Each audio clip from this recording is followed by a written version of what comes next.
December 31 నుంచి జనవరి 4 వరకు విశాఖ నగరంలో మొదటిసారి జరిగిన సిఐటియు అఖిల భారత మహాసభలు జయప్రదం కావడానికి సహకరించిన వారికి సిఐటియు కాకినాడ నగర నాయకులు ధన్యవాదాలు తెలియజేశారు.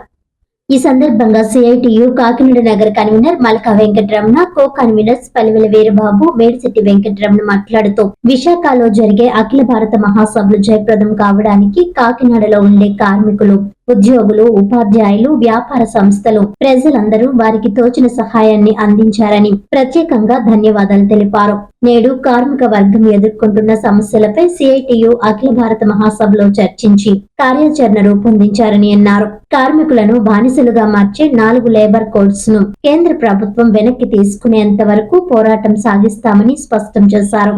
లేబర్ కోడ్స్ కి వ్యతిరేకంగా ఫిబ్రవరి 12వ తేదీన దేశవ్యాప్త సార్వత్రిక సమ్మెను కేంద్ర కార్మిక సంఘాల ఆధ్వర్యంలో నిర్వహిస్తున్నట్లు తెలిపారు.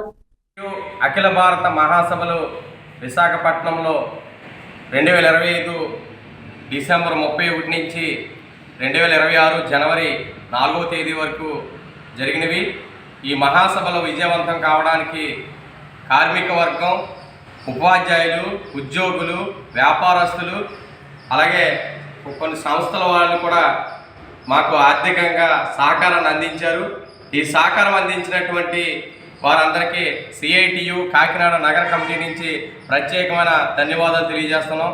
సిఐటియు కార్మిక సంఘం కార్మిక వర్గ సమస్యల మీద నిరంతరం పోరాటం చేయడానికి ఈ యొక్క సహకారాన్ని ఉపయోగపడుతుందని ప్రత్యేకంగా ధన్యవాదాలు తెలియజేస్తున్నాం. రాబోయే కాలంలో కార్మిక వర్గ సమస్యల కోసం సిఐటియు నిరంతర పోరాటం సాగిస్తుందని, కార్మిక వర్గానికి వ్యతిరేకంగా తీసుకొచ్చినటువంటి 4 లేబర్ కోడ్లని వెనక్కి తీసుకునేంత వరకు ఈ పోరాటం కొనసాగుతుందని, ఫిబ్రవరి 12వ తేదీన దేశవ్యాప్తంగా కార్మిక వర్గం ఈ యొక్క సమ్మె చేసి 4 లేబర్ కోడ్లని తిప్పుకుట్టేంత వరకు కూడా ఈ యొక్క సమ్మెని ముందుకు తీసుకెళ్లాలని కార్మిక వర్గానికి ప్రత్యేకంగా తెలియజేస్తూ ఉన్నాం. సహకరించిన వాటి వాళ్ళకి ప్రత్యేకంగా మరొకసారి ధన్యవాదాలు తెలియజేస్తూ ఉన్నాం.